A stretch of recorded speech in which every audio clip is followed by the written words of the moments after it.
Hos Hollandsen Energy i IKAST tog man ungdommen med på råd. Det er noget, vi har brugt meget tid på at lave, også brugt mange timer i skolen og også derhjemme.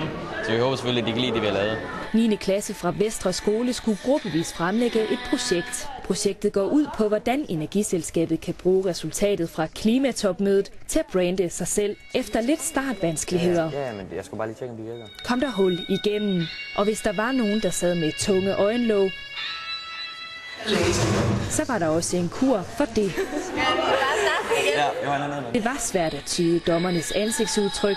Ja, jeg synes, under reklamen var så en rimelig kølet ud, men jeg synes egentlig, da det var bag, så synes jeg egentlig, han så glad og så ud til, at han havde været tilfreds med, hvad vi havde lavet. Den vurdering holdt stik. Jeg synes, det var virkelig imponerende at se specielt tilgangen til omkring at få udbredt kendskabet til virksomheden meget bredere, og den måde, man angriber det på som unge menneske, hvor man bruger de moderne kommunikationsformer.